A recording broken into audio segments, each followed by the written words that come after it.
ونصلي ونسلم على رسوله الكريم وعلى آله وأصحابه وأهل بيته وذريته أجمعين أما بعد فأعوذ بالله من الشيطان الرجيم بسم الله الرحمن الرحيم ولله العزة ولرسوله وللمؤمنين ولكن المنافقين لا يعلمون صدق الله مولانا العظيم وصدق رسوله النبي الكريم الأمين الصلاة والسلام عليك يا سيدي حبيبي يا رسول الله الصلاة والسلام عليك وعلى آلك وأصحابك يا حبيب الله الصلاة والسلام عليك وعلى آلك وأصحابك يا حبيب الله. حمد و صلاة کے بعد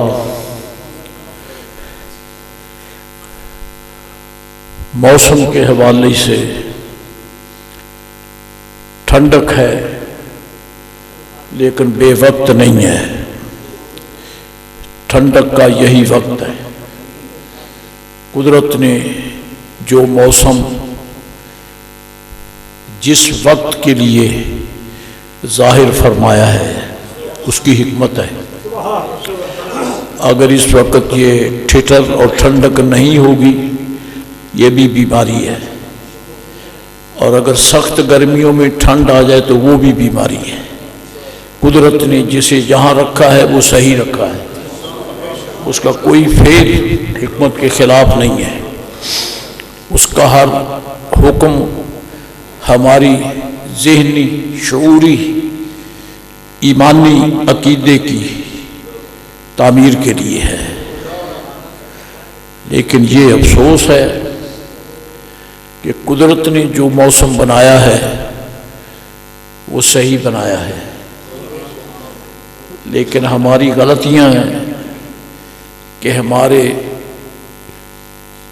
دلوں کا جو موسم ہے اس میں گرمجوشی پیدا نہیں ہوتی. یہ ٹھنڈک ہے اور ٹھنڈک نظر آ رہی ہے. بار بار اس کا ذکر کرنا میرا ضمیر مجھے ملامت کرتا ہے، لیکن آخر مجبوراً پھر بھی اپنے دوستوں سے کچھ کہنا ہی پڑتا ہے. یہ دعا ہی ہے اللہ تعالی ہمارے ذہنوں کو بدل دے، ہمارے دلوں میں ذہنوں میں گرمی پیدا ہو جائے. اس ٹھنڈک نے ہمیں پریشان کیا ہے، کیونکہ جن کا نام ہم لیتے ہیں جن کے نام پاک کو ہم بطور دلیل ایمان لیتے ہیں، ان کا دستور اور تھا کہ خوش قسمتی سے جمعۃ المبارک کا دن آتا تو مسلمان جو تھے وہ نماز جمعۃ المبارک کے وقت گھروں میں نظر نہیں آتے تھے، مسجدوں میں نظر آتے تھے. آپ کو یہ تو معلوم ہی ہے کہ سید عالم نبی رحمت علیہ السلام جب مسجد نبوی شریف میں نماز کے لیے تشریف لاتے یعنی نماز پڑھانے کے لیے، ورنہ ان کے لیے جہاں نماز پڑھیں وہاں کوئی مقام پہنچتا ہی نہیں ہے، ملتا ہی نہیں ہے، کیونکہ وہ مکانات کے محتاج نہیں ہیں، مکانات ان کے قدموں کے محتاج ہیں. وہ جہاں قدم رکھیں اس مقام کو عزت مل جاتی ہے. تو سرکار مسجد نبوی شریف میں تشریف لاتے تو صحابہ کرام پہلے موجود ہوتے تھے، مسجد پاک بھری ہوتی تھی. اور کیسے نہ بھرتی یہ تو صحابی ہیں.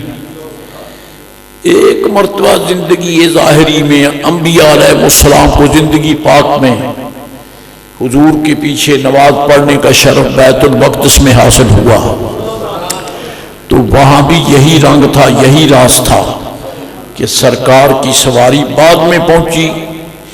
پوری کائنات نبوت مسجد اقصی میں پہلے جلوہ گر تھی.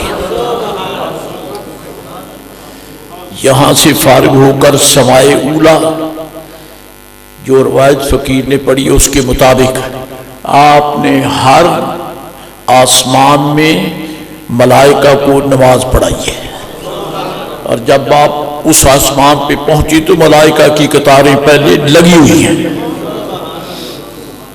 یارو یہ غلامی انہیں کی ہے، یہ مقامی غلامی انہیں کی ہے.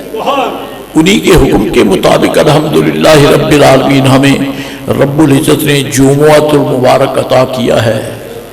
لیکن اے کاش کہ مسجدوں میں جمعۃ المبارک کے لیے حاضری کے لیے کچھ تو جذبہ پیدا ہو جائے. ٹھنڈک ہے، اوس پڑی ہوئی ہے.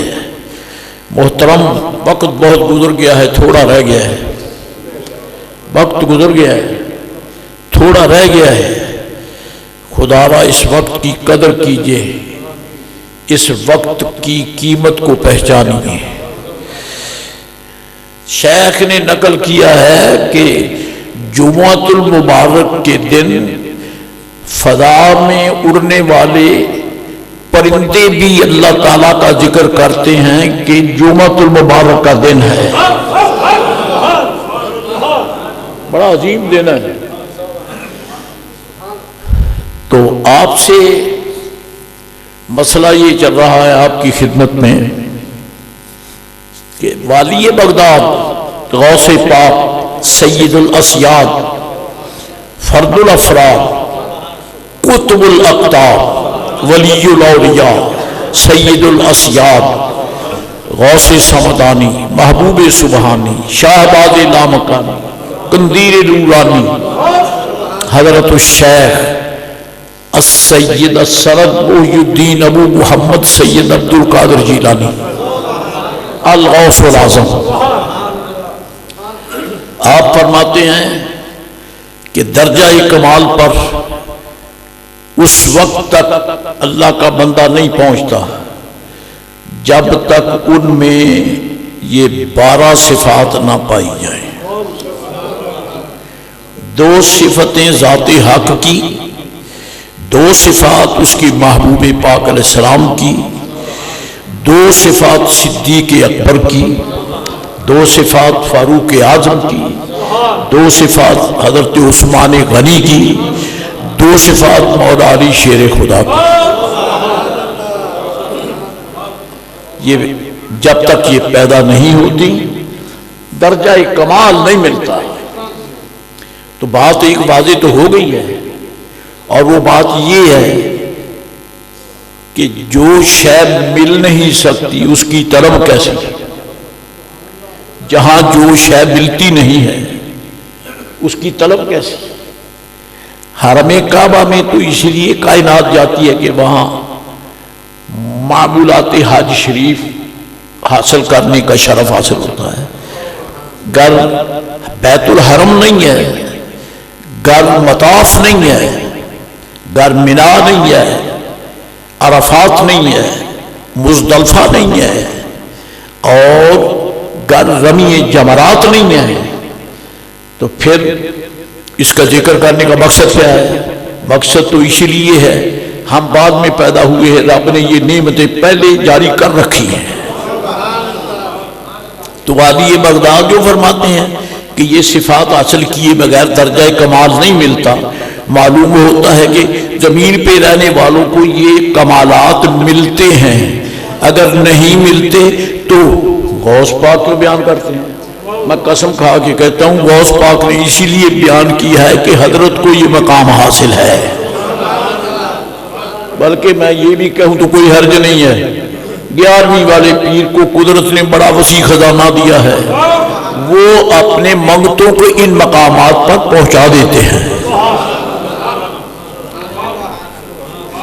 دو صفات جلیلہ ذات حق کی، ان یکون ستارا غفارا، اللہ ستار ہے، غفار ہے۔ ستار ستر سے ہے، ستر سے، ستر کا معنی پردہ، ستار کا معنی پردہ ڈھانپنے والا، پردہ ڈھانپنے والا۔ عزیزان گرامی، دین ہے، اسلام ہے، بہت کرم ہے اس کا جس نے ہمیں مسلمان بنایا، جس نے ہمیں مسلمان بنایا ہے۔ اور دین اسلام کے دامن میں بہت کچھ ہے، بہت کچھ ہے، اس لیے کہ دین اسلام کی دلیل نبی رحمت علیہ السلام کی ذات ہے۔ یوں کہہ دیں تو کوئی حرج نہیں ہے، سراپائے سرکار عین اسلام ہے۔ میرے آقا علیہ السلام نے آ کر اسلام حاصل نہیں کیا، مجسمہ اسلام بن کر تشریف لائے۔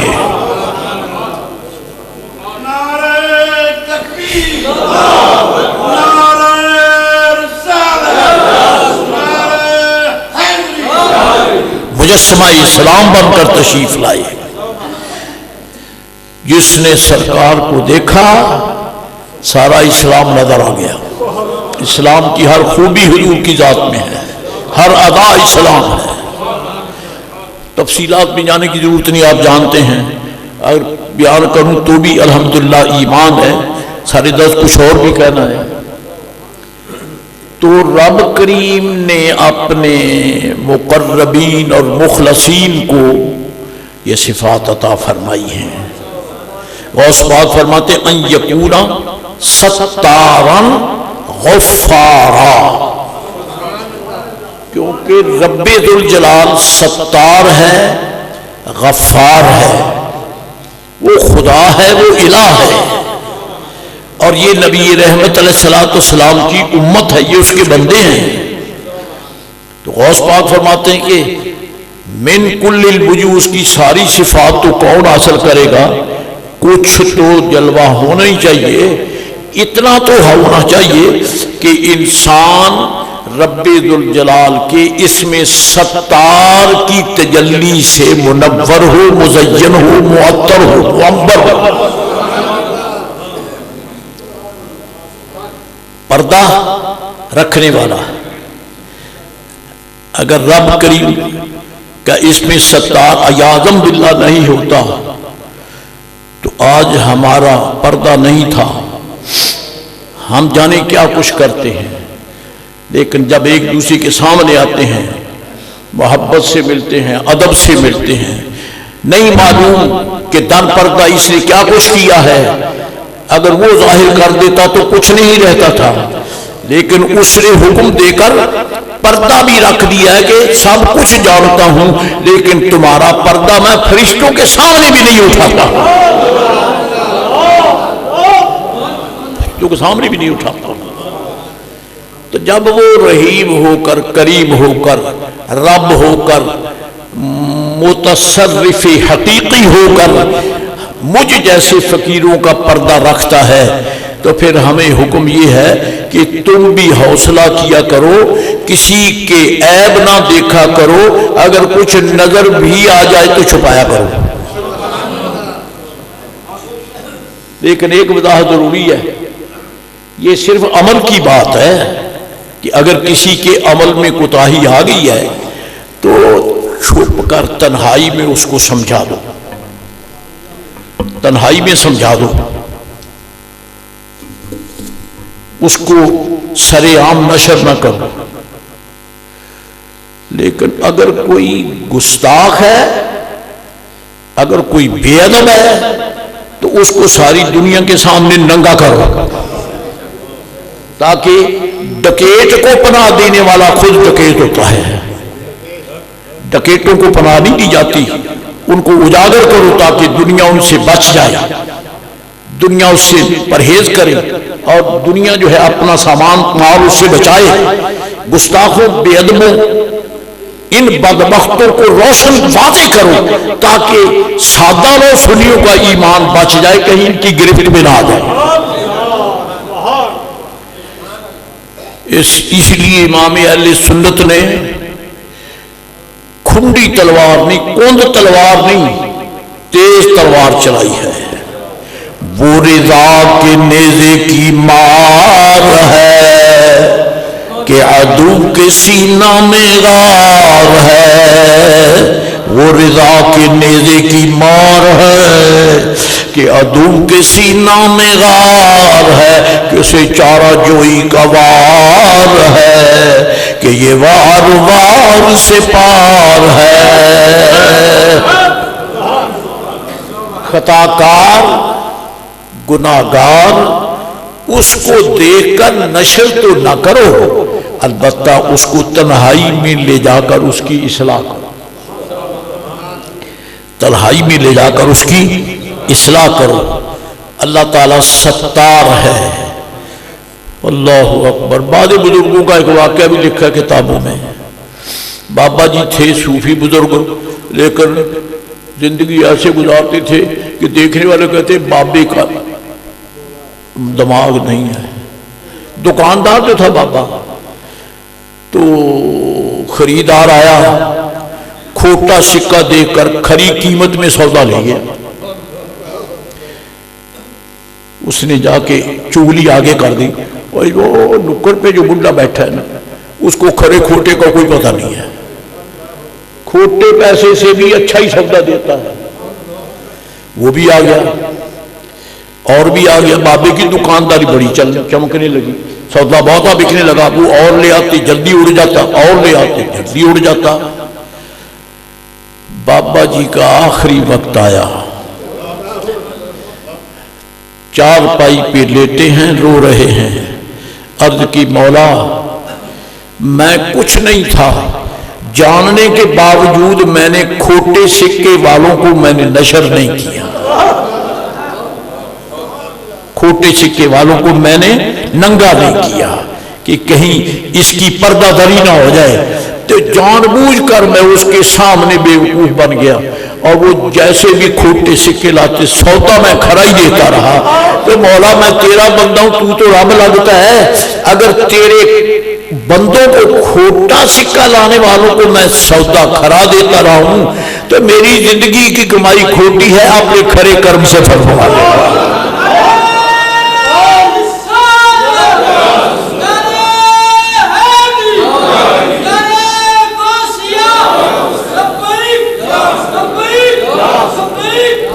سبحان اللہ. یہ پردہ رکھنا یہ بہت کھری اور اچھی بات ہے. نشر نہ کرو. اگر خدا توفیق دیتا ہے تو اس کو تنہائی میں جا کر اس کی اصلاح کرو، تنہائی میں اصلاح کرو. اور غفار کے معنی میں بھی پردہ ہی ہے. ان اللہ یغفر الذنوب جميعا.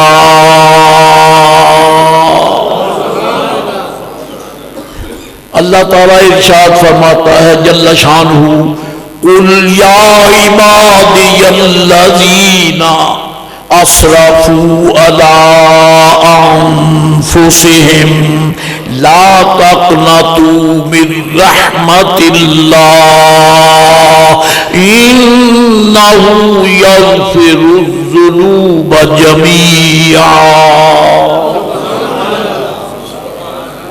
یا رسول اللہ آپ فرما دیں، آپ فرما دیں. شان اللہ کی ہے، زبان رسول اللہ کی ہے. یعنی رب چاہتا ہے کہ اپنا ذکر حضور کی زبان سے سنیں، اور پھر وہ یہ بھی چاہتا ہے رفعنا لک ذکرک، رفعنا لک ذکرک، جہاں وہ یہ چاہتا ہے کہ سرکار میرا ذکر کرے، میرا محبوب میرا ذکر کرے، ذکر میرا ہو زبان ان کی ہو، تو وہاں رب بھی یہ چاہتا ہے کہ زبان سنیوں کی ہو، ذکر مصطفیٰ کا ہو. ذکر حضور کا ہو۔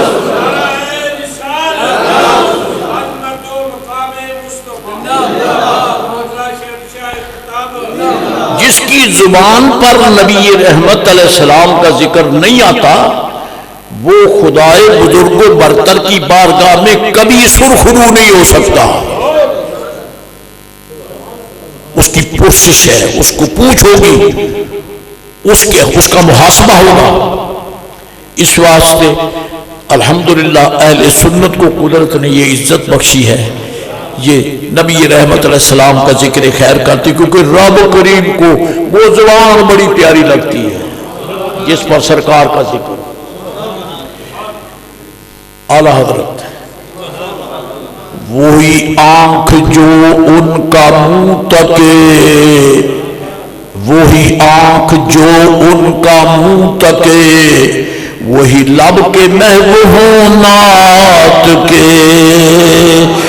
وہی سر جو ان کے لیے جھکے، وہی دل جو ان پہ نثار ہے۔ یہ تو نے کہہ دیا وہی آنکھ جو ان کا منہ تکے، وہ تو اس وقت تھے جب سرکار جلوہ ظاہر میں تھے، آج بھی ہیں، قسم بخدا اللہ کی قسم ہے آج بھی حضور سنیوں کے سامنے ہیں۔ کون کہتا ہے کہ وہ نہیں ہیں، وہ نظر نہیں آتے ہیں؟ فرق صرف یہ ہے کہ وہ یعنی آئینہ جمال قدرت ہیں، جو آئینہ تیرے ہاں بنتا ہے تیرے سامنے ہو اس میں تو نظر آتا ہے، اور حسن سرکار کا آئینہ وہ ہے جس میں حسن سرکار کا آئینہ وہ ہے جس میں بنانے والا نظر آتا ہے، بنانے والا کیا حسن نظر آتا ہے، اور رب نے سارے کا سارا قرآن آئینہ بنا کر جمال مصطفیٰ کا آئینہ بنا دیا ہے۔ ہم اس لیے قسم کھا کے کہتے ہیں کہ سرکار اپنے منگتوں کے سامنے ہے، کیونکہ قرآن شریف جو ہمارے سامنے ہے۔ یہودیوں نے سازش کی، بدبختوں نے، اللہ کریم نے فرمایا کہ میں نے ان کی کتابوں میں سرکار کا ذکر کیا ہے۔ یہ کہاں لکھا ہے؟ قرآن شریف میں ہے۔ موسیٰ علیہ السلام نے عرض کی مولا وَاكْتُبْ لَنَا فِي هَذِهِ الدُّنْيَا حَسَنَةً، یا اللہ اس دنیا میں ہمارے لیے یعنی میرے ماننے والوں کے لیے حسانہ لکھ دے، نیکی لکھ دے، اچھا خاتمہ لکھ دے، یہ بھلائی لکھ دے۔ وقت کیونکہ لکھنا جو ہے نا یہ اعتماد کا حرف آخر، لکھ دے۔ فرمایا پیارے کلیم لکھ دوں گا، فَسَأَكْتُبُهَا، لکھ دوں گا، میں تجھے نا امید نہیں کرتا، لکھ دوں گا میں، لیکن ان کے لیے نہیں۔ یہ جو اب بیٹھے ہیں نا تیرے سامنے، ان کے لیے نہیں، یہ تو تھوڑ پونجی ہیں، یہ تو تھوڑ پونجی ہیں، نعمتیں بھی لیتے ہیں پھر بھی انکار کرتے ہیں۔ میں نے ان کو سمندر میں ڈوبنے سے بچا کر تیرے کہنے پر تو نے فرمایا تھا انہیں کہ انما معی ربی سیہدین، سمندر کی بے رحم لہروں سے نہ ڈرو، میں اکیلا نہیں ہوں، میرے ساتھ میرا رب ہے، میرے ساتھ میرا رب ہے۔ تو جب آپ چلیں گے تو یہ بھی چنانچہ موسیٰ علیہ السلام جب تشریف لے گئے، ساتھ میں بنی اسرائیل بھی آ گئے، وہ بھی پار ہو گئے، تو جن پر اتنا کرم ہوا تھا کہ متلاطم سمندر کی موجوں جن میں وہ بچ کے نکل گئے، اور اللہ کریم نے ان کے پاؤں کے تلوے کو بھی تر نہیں ہونے دیا۔ تفصیلی مسئلہ ہے۔ چلے گئے، جاتے ہی گمراہ ہو گئے، سونے کا بچھڑا بنا کر بت پرستی شروع کر دی۔ فرمایا ان کو لکھ دوں، فَسَأَكْتُبُهَا، ان کو نہیں لکھ کے دیتا، پیارے تیری زبان صحیح ہے، لکھتا ہوں میں اپنے بندوں کے لیے، ان کے لیے نہیں لکھتا۔ یا اللہ کن کے لیے لکھے گا؟ جن کے لیے مانگا ان کے لیے لکھا نہیں، جن کا نام نہیں لیا ان کا وعدہ کر لیا ہے۔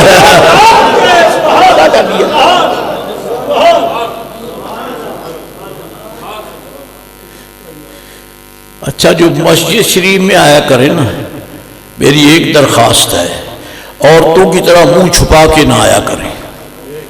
میں چاہتا ہوں کہ میں جدھر چہرہ دیکھوں مجھے سنیوں کے چہرے نظر آئے۔ اور یہ عجب غالب کے معشوق کی طرح آتے ہیں، منہ چھپا کے آتے ہیں۔ کیوں؟ کو جیب کاٹ کر آئے ہو کہ منہ چھپا بیٹھے ہو؟ آئے اس کے دربار میں ہو جو پردہ داری کرتا ہے۔ جی یہاں نماز پڑھنے کے لیے منہ چھپانا بھی منع ہے۔ اس وقت ذرا مجھے چہرہ دکھانے کے لیے، یارو میں آپ کے چہرہ دیکھتا ہوں تو نیک لوگوں کا چہرہ دیکھنے سے میرے جیسے گناہگار کے گناہ معاف ہوتے ہیں۔ اس واسطے ذرا مجھے اپنا چہرہ ضرور دکھایا کرو، مجھے تسلی ہو جاتی ہے کہ میں نے آج رسول اللہ کے منگتوں کو دیکھا ہے۔ استسقاء کی نماز ہو رہی ہے، اللہ کا ایک بندہ دعا کر رہا ہے، 2-3 دن ہو گئے بارش نہیں ہوئی، تیسرا دن ہے، دعا مانگی۔ کیا دعا مانگی؟ یا اللہ بعید دو چشمان من کے در سرے منا سبارہ بفرق، یا اللہ میری ان 2 آنکھوں کا صدقہ جو تو نے میرے سر میں دی ہیں بارش دے دے، بارش دے دے۔ یا اللہ میری 2 آنکھوں کا صدقہ کہ در سرے مانا دے جو میرے سر میں ہے بارش دے دے۔ کسی نے سن تو لیا، بارش ہوئی، عرض کی سرکار آپ کے چہرے میں کیا ہے؟ 2 آنکھیں تو سب کی ہیں، 2 آنکھیں تو سب کی ہیں، آپ کی آنکھیں کوئی انوکھی ہیں؟ فرمایا انوکھی ہیں۔ کیا ہیں؟ فرمایا بعید 2 چشمان کے در سرے مانا باجزید را دیدہ، میں نے باجزید کو ان 2 آنکھوں سے دیکھا ہے۔ تو جو آنکھیں اللہ والوں کو دیکھیں یارو وہ آنکھیں بھی بڑی قیمتی ہیں، تو جن سے صحابہ کرام نے مصطفیٰ کو دیکھا ان کے برابر کون ہو سکتا ہے؟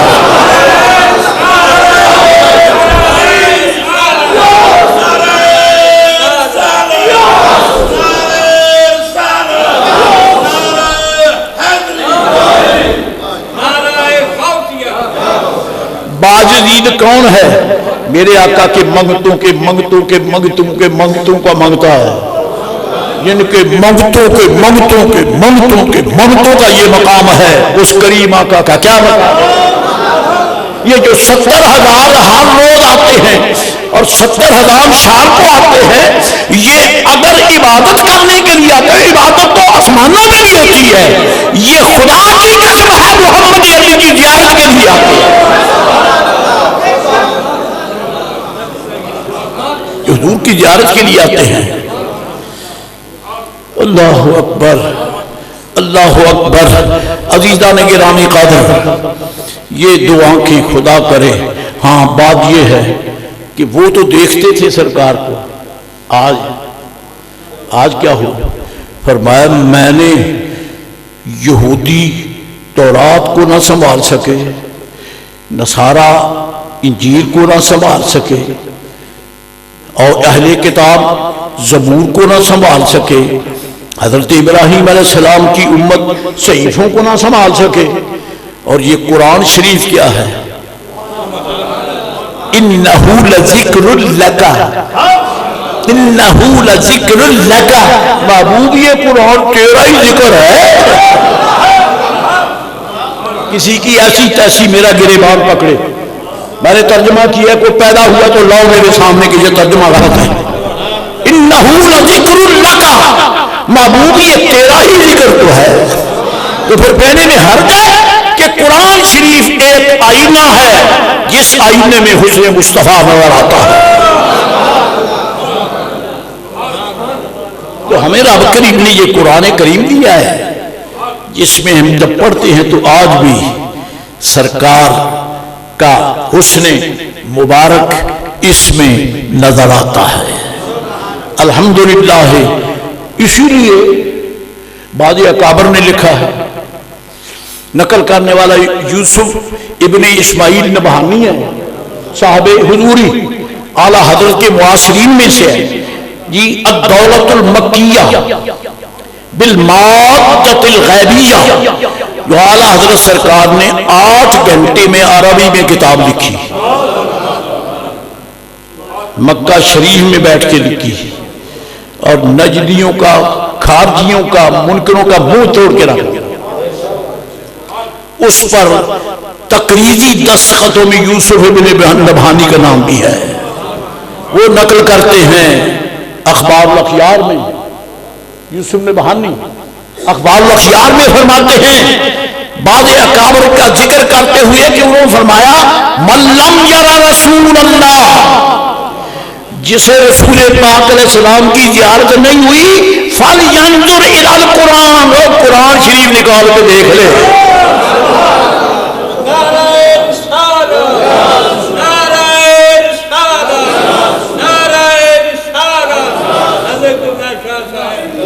فَلْيَنْظُرْ إِلَى الْقُرْآنِ، جس نے سرکار کی زیارت نہیں کی وہ قرآن شریف دیکھ لے۔ حضرت جی یہ اوراق ہیں، یہ نقوش ہیں، الفابیٹکس، الف با تا سا جیم ہا خا دال زا را زا، یہ تو یہ ہیں حروف تہجی ہیں اور فقرات ہیں، اور یہ صورتیں ہیں، یہ 6666 آیتیں ہیں۔ یہ تو جس نے رسول پاک کو نہیں دیکھا وہ قرآن شریف دیکھے، فرماتے انہ هو القرآن، مصطفیٰ قرآن ہی تو ہیں۔ لفظ سنیے، یہ نہیں کہا کہ یہ لفظ حضور ہیں، یہ نہیں کہا کہ یہ آیتیں حضور ہیں، یہ لفظ حضور ہیں، بلکہ فرمایا انہ هو القرآن، یہ جو آیت ہے یہی مصطفیٰ ہے، یہی مصطفیٰ ہے، یہی مصطفیٰ ہے۔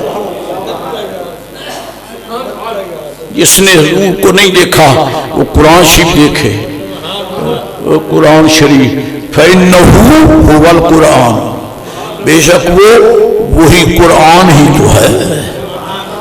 جی جو عزیزان گرامی قادر نبی رحمت سید عالم علیہ السلام کے رب کریم نے ارشاد فرمایا فَسَأَكْتُبُهَا، پیارے موسیٰ لکھ دوں گا، تیرا کہا جائے نہیں ہے، لکھ دوں گا۔ مولا کن کے لیے لکھے گا؟ فرمایا تو نے پوچھ ہی لیا تو چلو بتائے دیتے ہیں، پوچھ ہی لیا ہے تو بتائے دیتے ہیں۔ لو سنیے اللہ کریم نے کس کے لیے لکھنے کے لیے فرمایا، فرمایا الذین یجدونہ مکتوبا عندہم فی التوراۃ والانجیل، الذین یتبعون الرسول النبی الأمی الذی یجدونہ مکتوبا عندہم فی التوراۃ والانجیل۔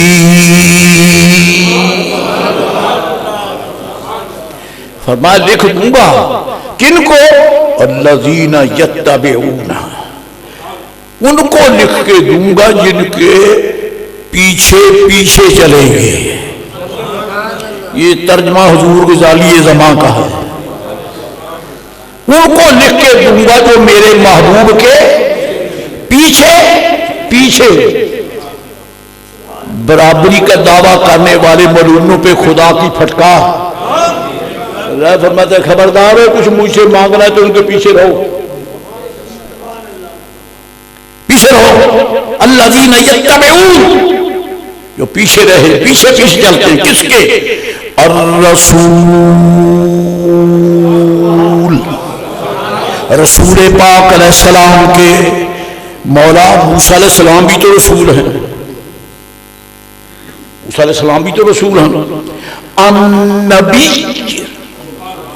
غیب کی خبریں دینے والے، فرمائی ان کو بھی تو تو نے غیب کی خبریں عطا فرمائی ہیں۔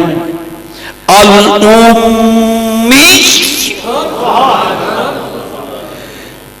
بے پڑھے، جو کسی سے دنیا میں آ کے نہیں پڑھے، اس پڑھے اس امی کے پیچھے چلنے والے، ساری کائنات اس کے پیچھے چلے جو بے پڑھا ہے، دنیا میں کسی سے اس نے نہیں پڑھا ہے۔ اب بات ابھی بھی صاف نہیں ہوئی ہے، رب نے لٹکا دیے رستے میں، معلق کر دیے، تڑپتے رہو، لٹکتے رہو، کوشش کرو۔ ارے حسن سرکار کو سوچنا بھی عبادت ہے۔ قرآن پاک پڑھے اور اس کی سوچوں میں حضور نہیں آئے، اس نے قرآن پڑھا ہی نہیں۔ قرآن شریف اس نے پڑھا ہے جو جب قرآن شریف کی آیتیں پڑھے لفظ لفظ سے سوچے تو حضور کا اسے نظر آتا ہے۔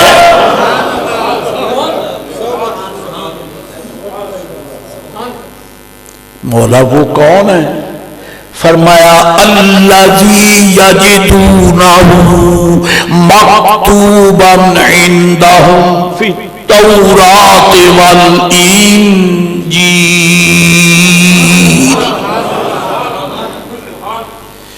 یہ وہ رسول ہے۔ اور یہودیوں تورات کھولو، اور نصرانیوں انجیل کھولو اور نکالو اور پڑھو، یہ کون لکھا ہوا نظر آتا ہے؟ وہ موسیٰ علیہ السلام لکھے ہوئے نہیں ہیں، وہ تو لے کر آئے ہیں۔ عیسیٰ علیہ السلام انجیل میں لکھے ہوئے نہیں ہیں، وہ تو لے کر آئے ہیں۔ میں اس رسول کی بات کرتا ہوں جو اس میں لکھا ہوا ہے، جو اس میں لکھا ہوا ہے، تورات میں بھی ہے، انجیل میں بھی ہے۔ یجدونہ یہ مضارع کا صیغہ ہے، اس کا معنی یہ ہے قیامت تک تورات اور انجیل کے مرد بھی گواہی دیں گے کہ یہ مصطفیٰ کا شان ہے۔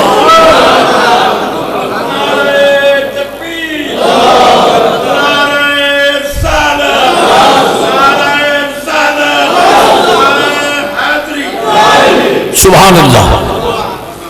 فرما ان کے پیچھے پیچھے جو چلیں گے نا ان کو لکھ کے دوں گا، یہ تیری ہی امت ہے، لیکن جن کو میرے مصطفیٰ کریم علیہ السلام کا زمانہ مل گیا نا اور وہ ان کے پیچھے چلیں گے تو میں لکھ دوں گا، ان کے لیے لکھ دوں گا۔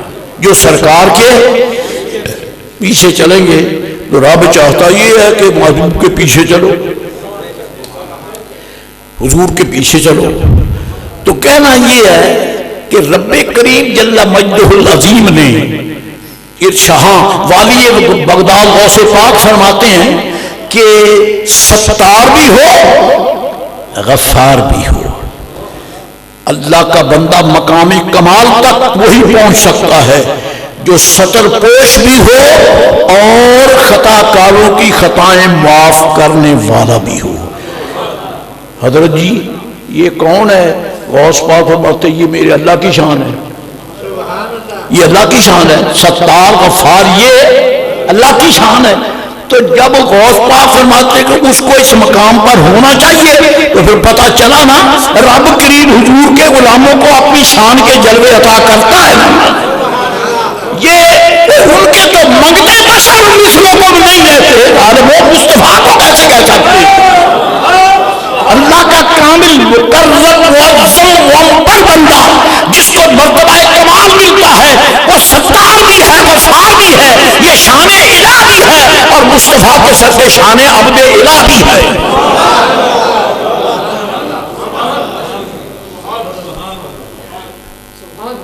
شان عبد الہ بھی ہے اور غفار بھی ہے، اللہ بخشنے والا ہے۔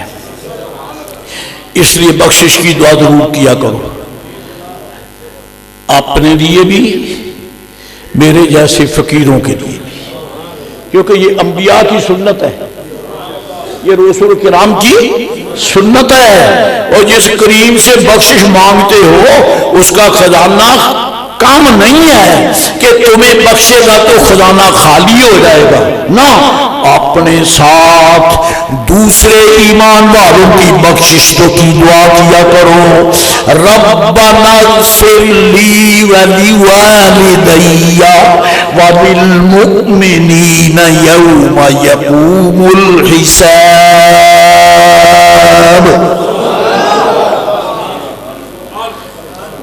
یہ دائی کون ہے؟ ابراہیم علیہ السلام ہے۔ دائی کون ہے؟ ابراہیم علیہ السلام ہے۔ خدا کا گھر بنایا، مزدوری کا نام ہی نہیں، خدا کا گھر ہے، مزدوری کا نام ہی نہیں۔ فرمایا بیٹے رب نے فرمایا میرا گھر بناؤ، بس زبان۔ ہمارے لیے یہی بڑی عزت ہے کہ بڑے اونچے نے ہمیں اپنا گھر بنانے کے لیے منتخب فرما دیا۔ چنانچہ گھر بنا دیا، خانہ کعبہ بنا دیا۔ مغفرت کی دعا کرنا کعبہ شریف کے معمار رسول اعظم خلیل جلیل کی سنت ہے۔ جب بن گیا نا جی بیت اللہ شریف بن گیا، طواف بھی شروع ہو گیا، اعلان بھی ہو گیا، حج کا اعلان بھی ہو گیا، تو اب حضرت ابراہیم علیہ السلام نے وہ کیا دعا مانگی ہے؟ ربنا وابعث فیہم رسولا منہم، اے میرے پروردگار، اے ہمارے پروردگار، ہمارے میرے نہیں، ربنا جی، ربنا اے ہمارے رب، اے ہمارے رب، وابعث فیہم رسولا، تو نے ہمارے ساتھ وعدہ فرمایا تھا عالم میثاق میں، یوم میثاق میں تو نے ہمارے ساتھ وعدہ فرماتے کہ ثم جاءکم رسول، کہ تمہارے زمانے میں اگر کوئی شان والا رسول آ جائے تو پھر اپنے کلمے کی بجائے اس کا کلمہ پڑھنا، یہ بھی قرآن شریف ہے۔ تو مولا ہم تو انتظار میں بیٹھے ہیں آج تک، ہم تو خدا کو بھی یہ پسند ہے کہ میری پوری کائنات نبوت و رسالت میرے مصطفیٰ کی انتظار کرتی رہے۔ محبوب کی انتظار میں بیٹھنا یہ بھی بہت بڑی عبادت ہے۔ ربنا وابعث، مولا کریم وہ جب بھی تو بھیجے وہ تیری اپنی مرضی ہے، میں پابندی کی بات نہیں کر سکتا، لیکن یہ تو کہتا ہوں فیہم رسولا، جس رسول کو بھیجنے کا تو نے اعلان فرمایا تھا، میں تیری بارگاہ میں درخواست کرتا ہوں اس شہر کو آباد کرنے والی میری اولاد میں بھیج دے۔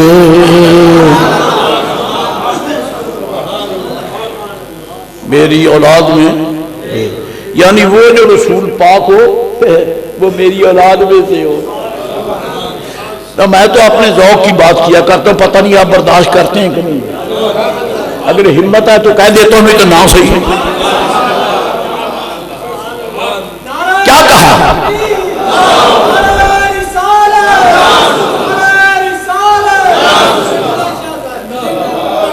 وابعث فیہم رسولہ، ان میں بھیجے جس رسول کے لیے تو نے ہمارے ساتھ میثاق میں اعلان فرمایا کہ ثم جاءکم رسول وابعث فیہم رسولہ، نہ وہاں الف لام ہے نہ یہاں الف لام ہے،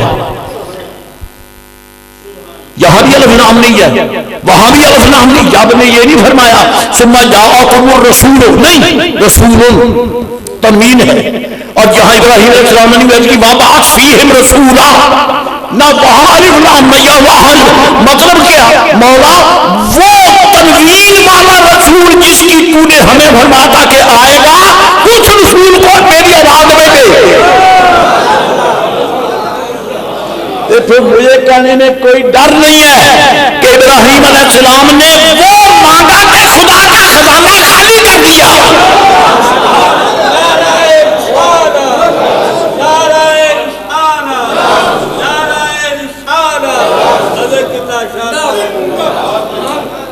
اللہ کا خزانہ خالی کر دیا ہے، کیونکہ اس کے خزانے میں محبوب کے بعد اور کوئی محبوب ہے ہی نہیں، سرکار کے جیسا اور کوئی ہے ہی نہیں۔ اگر آپ اس سلسلے میں اپنی قسمت کو دیکھنا چاہیں تو ایک اور آیت سن لیں۔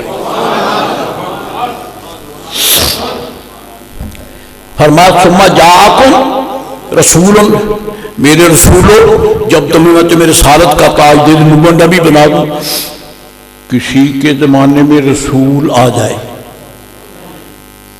کسی کے زمانے میں، تم میں سے کسی کے زمانے میں رسول آ جائے، پھر وہاں بھی رسول فرمایا، اور حضرت ابراہیم علیہ السلام نے دعا کی وَبَعَثْ فِيهِمْ رَسُولًا، ان میں وہ رسول بھیج دے جس کا ہمارے ساتھ تو نے ذکر کیا تھا میثاق نے، یہاں بھیج دے، میری اولاد میں بھیج دے، کسی اور میں نہیں، میری اولاد میں بھیج۔ اگر تو نے ساری دنیا میں اپنا گھر بنوانے کے لیے میرا انتخاب کیا ہے تو کرم کر، اپنے محبوب کو بھیجنے کے لیے بھی میری اولاد کا ہی انتخاب کرتے ہیں۔ اور یارو جس نسل میں غوث پاک آ گیا وہ نسل کیسی اونچی ہے، اور جس نسل میں محمد علی آ گئے وہ کتنی عظیم، وہ کتنی عظیم ہے۔ انہوں نے بھی، رب نے بھی فرمایا ثم جاءکم رسول، اور ابراہیم علیہ السلام نے بھی عرض کی وَبَعَثْ فِيهِمْ رسولا۔ اب رب ہمیں کیا فرماتا ہے؟ اللہ فرماتا ہے لَقَدْ جَاءَكُمْ رَسُولٌ، وہ بات آ گئی ذہن میں کہ نہیں آ گئی؟ جی ایسے ہی میلاد پاک کی دعائیاں نہیں ملتی ہیں، بات واضح ہے کہ جس رسول علیہ السلام کی جلدہ گری کے لیے رب نے نبیوں کو انتظاروں میں لگا دیا، اور جس رسول کی آمد کے لیے جو خلیل جلیل نے دعا مانگی، اللہ فرماتا مصطفیٰ کے غلاموں کے سب پہ ناز کرو، وہ انتظار کرتے رہے ہو، تم میں آ گئے ہیں، تم میں آ گئے۔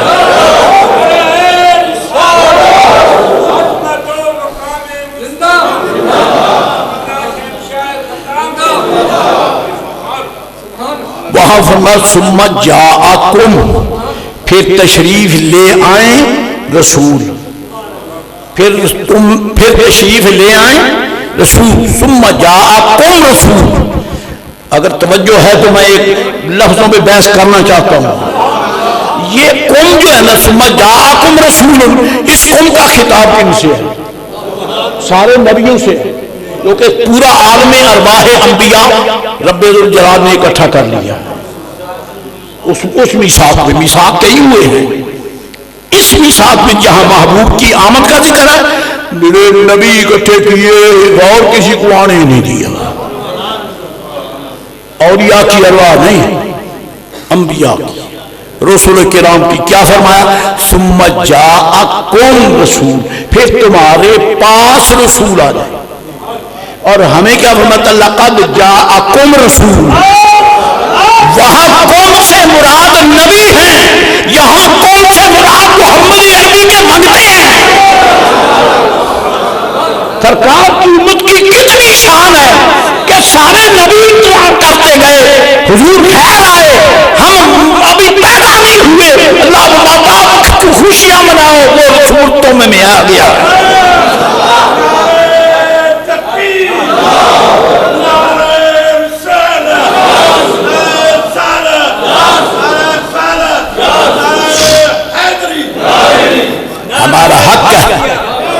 ہمارا حق ہے کہ ہم خوشی منائیں، کیونکہ رب کریم نے اس قوم کے مخاطبین کو انتظار میں رکھا، اور ہم پیدا نہیں ہوئے کہ سرکار آ گئے، حضور تشریف لے آئے۔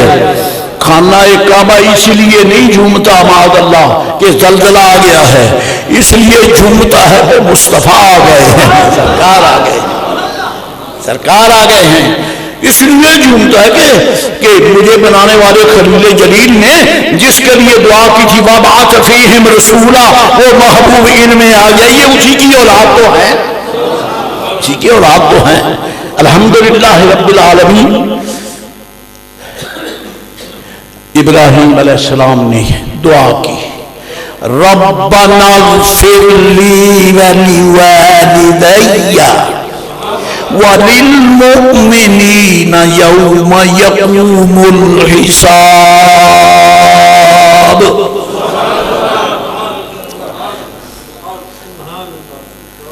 اللہ تعالیٰ کی رحمتیں ہیں۔ جب سورج چمکتا تھا نا میں انتظار کرتا تھا کہ لوگ میرے قریب آگے بیٹھیں، لوگ دھوپ میں بیٹھتے دیوار کے پیچھے، میں ایسے بھی دیکھتا ایسے بھی دیکھتا، کوئی سونا نظر آ جاتا کوئی لکا لینا نہیں۔ آج پوت میرا کو باہر بیٹھے میں دیکھا تینوں موت برنوں کیوں آج کیوں بجیا ہونے گا کمڑا ٹھنڈ تو ڈر دے میرے نہ آیا کرو، رسول اللہ دے حسن دے جلویاں دے طلب وچ نیڑے آیا کرو۔ ہاں اگر محسوس کرتے تو کرو، آپ ایسا نہ کریں، اتنا ہی نہ کریں۔ میں فقیر آپ کو دیکھنا چاہتا ہوں، آپ چھپ کے بیٹھ جاتے ہیں۔ دھوپ سے پیار ہے، میرے آقا کے حسن سے پیار کرو جن کے نور کی کرنوں نے سورج کو بنایا، چاند بنایا، ستارے بنائے، اور پھر بھی یہ ختم ہو گئے لیکن مصطفیٰ کا نور پھر بھی چمکتا ہے، نور کا نور پھر بھی چمکتا ہے۔ اے ہمارے رب مجھے بخش لے۔ ابراہیم علیہ السلام نے یہ کیوں کہا مجھے بخش لے؟ اللہ تعالیٰ کا نبی پاک جو ہے وہ بخشے جانے کے لیے تو نہیں آتا، وہ تو بخشوانے کے لیے آتا ہے۔ انبیاء تو ہیں ہی بخشے ہوئے کیونکہ یہ خدائی انتخاب ہے۔ ناراض تو نہیں ہوں گے؟ ہاں ناراض نہیں ہونا، کیونکہ میں آپ کا نام لے کر علاقے میں جا کر بڑے لوگوں پہ میں دھمکیاں دیتا ہوں، آپ ناراض نہ ہوئے۔ وہ اس لیے کہ نبی جو ہوتا ہے وہ خدائی انتخاب ہوتا ہے۔ بتائیے جس کو آپ منتخب کرتے ہیں وہ بے عیب ہوتا ہے؟ ایک دا تو میں نے پتا جائے جتیاں چل کے باہر بیٹھا ہے تے مڑ کے حالے تک نہیں آیا تے آنا بھی نہیں، جیڑے ہیں وہ بھی مگر ہی لان کے اللہ کی طرف۔ جویں جویں انہاں دا حشر ہویا انہاں جانا ہی جانا ہے۔ بندے دے پتر ہوتا اپنے پنڈ وچ بیٹھ جنہاں نوں کھلے پانے وہ مڑوں تو اتنے رہن دے لائق ہی نہیں۔ اور یار دربار میں آتے باتیں کیسے آ جاتی؟ جو آپ جس کو آپ منتخب کرتے ہیں اس میں عیب ہو سکتا ہے، لیکن جو کہیں میں قسم کھا کے کہتا ہوں جس کو رب منتخب فرمائے اس میں عیب نہیں ہوتا۔ اللہ یصطفی، اللہ ہی انہیں چنتا ہے، نص قطعی ہے، اللہ ہی انہیں چنتا ہے۔ نبیوں رسولوں کو اللہ ہی چنتا ہے، تو بندے کے انتخاب میں تو غلطی ہو سکتی ہے، خدا کے انتخاب میں تو غلطی نہیں ہوتی۔ تو اللہ تعالیٰ کا نبی معاذ اللہ خطا کار بھی نہیں ہوتا، گناہگار بھی نہیں ہوتا، اس میں کبیرہ تو کبیرہ رہ گئے جن کا میں مانتا ہوں۔ وہ فرماتے ہیں صغیرہ گناہ بھی نبی سے صادر نہیں ہوتا۔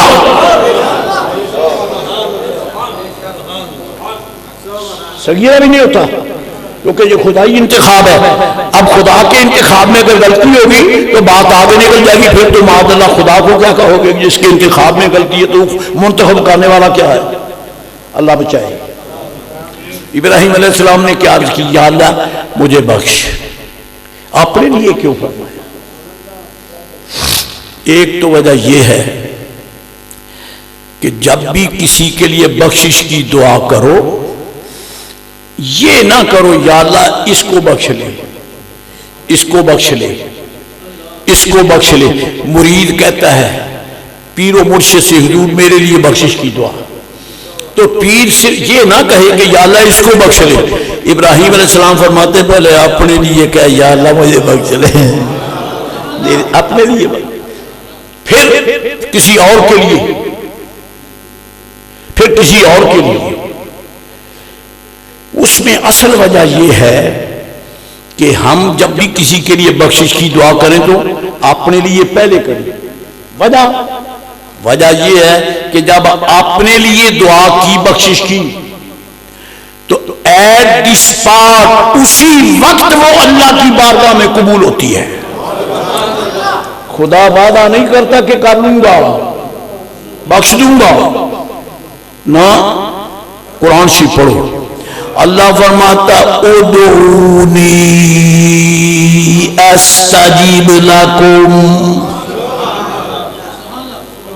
تم مجھ سے دعا کرو میں قبول کر لوں. تو جب ایسے کہا ربنا اغفر لی، یا اللہ میری بخشش فرما، تو جیسے ہی دعا کی قبول ہو گئی تو فرمایا اب بخشے ہوئے کی زبان سے دوسروں کے لیے دعا کرو. قاضی مدری یہی کہتا ہے، قاضی مدری نقشبندی مجددی پیر مرشد والا ثناء اللہ یہی کہتا ہے جی. تو فرمایا پہلے اپنے لیے پھر دوسروں کے لیے. دوسروں میں پہلے کن کا نام ہے؟ ربنا اغفر لی ولوالدی، یا اللہ میری بخشش فرما اور میرے ماں باپ کی بخشش فرما. یہ نبیوں کی سنت ہے. ماں باپ کو دیکھ کر غیر آمیز نظر سے نہ دیکھو تمہاری آنکھیں پھوٹ جائیں. ماں باپ کو دیکھ کر غصے میں مت دیکھو، یہ بڑی عظمت کے مالک ہیں. اللہ کا خلیل اپنے ماں باپ کی بخشش کی دعا کرتا ہے. ایک اور رسول پاک بھی ساتھ ہو جائے. پہلے اولو العزم رسول حضرت نوح علیہ السلام، رب اغفر لی ولوالدی ولمن دخل بیتی مؤمنا وللمؤمنین والمؤمنات.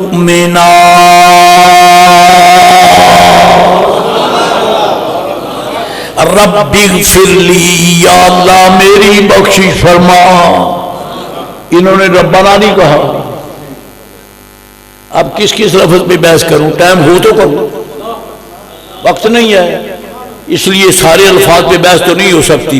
لیکن یہ تو کہہ سکتا ہوں کہ جب حضرت نوح علیہ السلام قوم سے ناراض ہو کر جب رب کا غضب آیا قوم پر اور آپ کشتی میں بیٹھے، صرف 80 مسلمان، 950 سال کی کمائی. یہ خدا کی قسم ہے نوح علیہ السلام کی کمزوری نہیں ہے، یہ قوم کی بدبختی ہے. قوم کی بدبختی ہے کہ 950 سال حضرت نے وعظ فرمایا ظالم سارے منکر، صرف 80 کلمہ پڑھنے والے. یا رسول اللہ کروڑوں سلام، یا رسول اللہ کروڑوں درود و سلام. میرے آقا علیہ السلام کی حیات طیبہ کے ایام کے متعلق کچھ عرض کر سکتا ہوں؟ یہ میں پوچھ لیے اس لیے کہتا ہوں کہ حضور یہ گرا کے نہ جائیں، دل کے نہان خانے میں رکھیں کہ جب قبر میں جاؤ گے تو یہ دل صاف ہوگا، اس میں یہی چراغ جلتا ہوگا تو نکیرین تمہیں سلام کریں گے. نکیرین سلام کریں گے تمہیں. ان کو یاد رکھو میرے آقا علیہ السلام نے 40 برس تک جو پہلے ہیں آپ نے رخ انور سے پردہ اٹھایا ہی نہیں. اب آپ نے پردہ اٹھایا، اس لیے لوگ سمجھتے ہیں ہمارا بھتیجا ہے، کوئی کہتا ہے ہمارا پوتا ہے، کوئی کہتا ہے ہمارا نواسا ہے، کیونکہ ابھی پتہ ہی نہیں یہ کیا ہے. اور یہ تو اس وقت کھلا جب اس نے فرمایا ہوگا الذی ارسل رسولہ، او میرا کہنے والوں پاگلو تم کیا ہو، یہ تو میرا رسول ہے. میرا رسول ہے.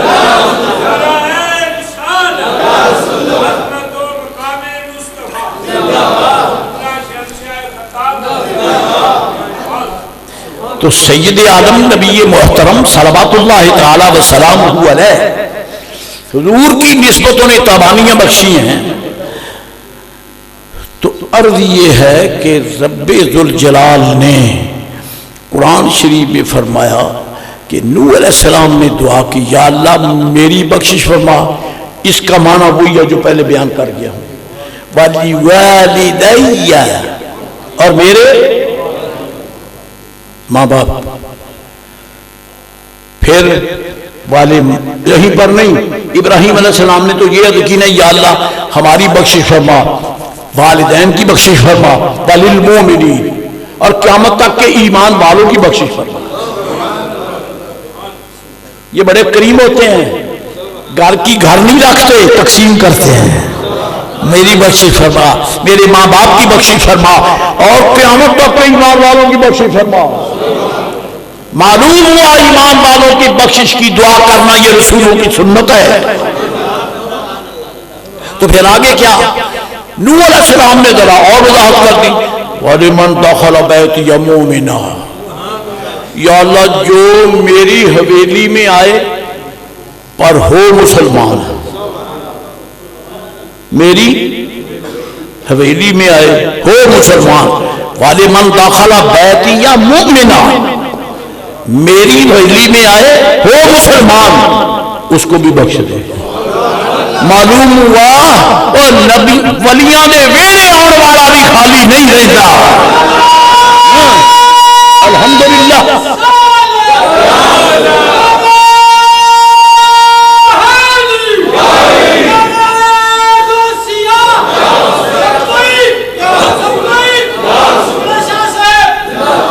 حضرات گرامی، فرید کے آستانے پہ جانے والا خالی نہیں رہتا۔ آپ یہ بند کر دیں موبائل، مسجد شریف میں موبائل نہیں سنتے، مہربانی۔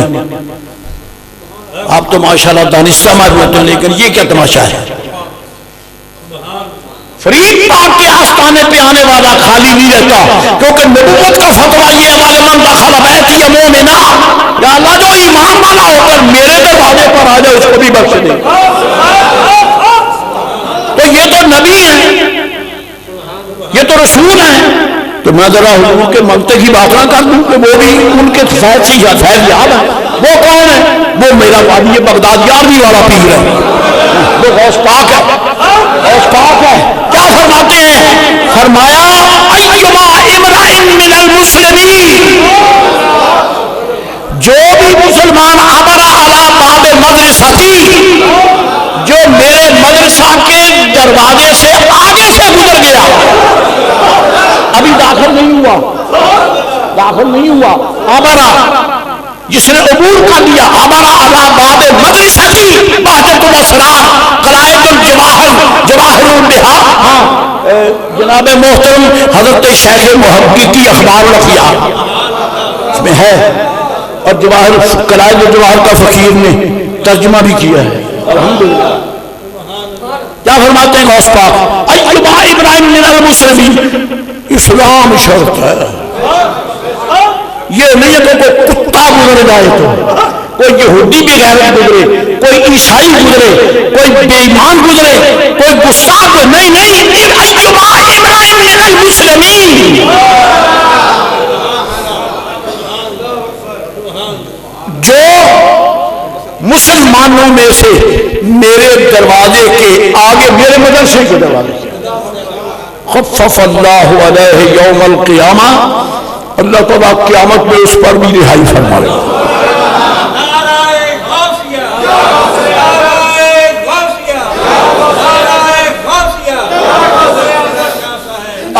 اپنے ذوق کی اظہار کے بھیا میں تو نہیں جا سکتا، میں نے اپنے ذوق کی بات کرنی ہے، میں کسی کے ذوق کا پابند نہیں ہوں، میں اپنے بزرگوں کے قدموں کا پابند ہوں۔ الحمدللہ۔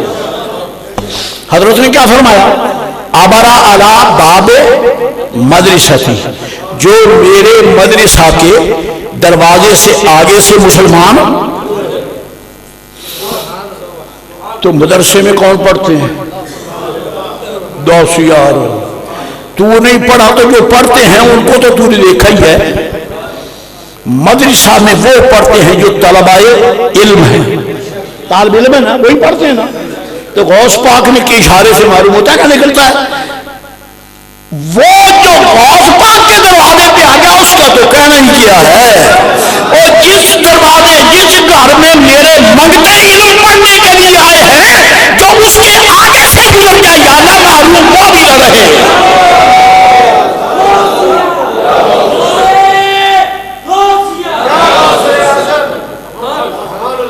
ایما امرئ من المسلمین عبر علی باب مدرستی، سبحان اللہ. ایک شخص آ گیا، عرض کی میرے آقا میرا بزرگوار فوت ہو گیا، قبر میں دفن ہے، لیکن اس کی قبر سے آوازیں آتی ہیں، ہم بڑے پریشان ہیں، دعا فرمائیں اللہ تعالیٰ اس کی مغفرت فرمائے. جواہر بہجت الاسرار علامہ لخمی شتروفی رحمت اللہ علیہ فرمایا کہ وہ میرے مدرسے کے دروازے کے آگے سے نہیں گزرا تھا. یہ علاج ہو رہا ہے، دعا نہیں مانگی ابھی، صرف یہی پوچھا کیا میرے مدرسے کے دروازے کے آگے سے نہیں گزرا تھا؟ عرض کی حضور گزرا تو تھا. فرمایا پھر عذاب ہوتا ہے، پھر عذاب ہوتا ہے. دوسرے دن آیا کہ سرکار آپ نے دعا کیا میرے بابے کا بیڑا پار ہو گیا.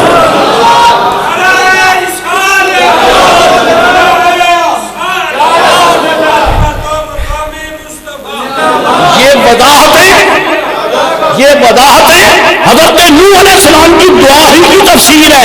والے من دخل بیتی مومنا، وہ مومن میری حویلی میں آ جائے خالی وہ بھی نہیں رہے گا.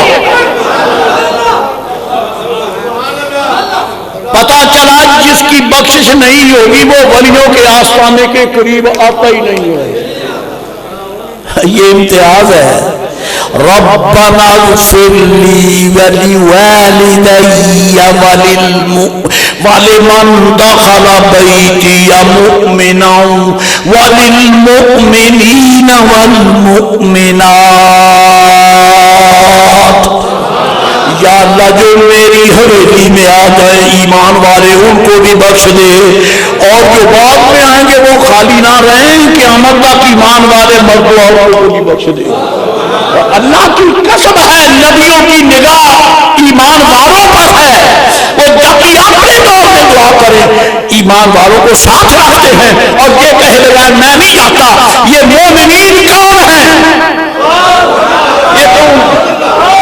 یہ کون ہے مومنین؟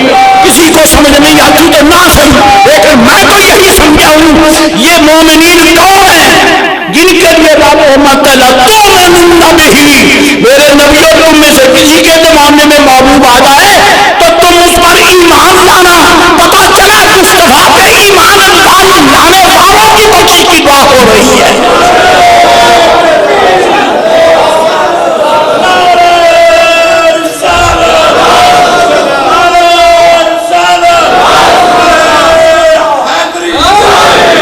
اللہ سبحان اللہ ستار بھی ہے، غفار بھی ہے.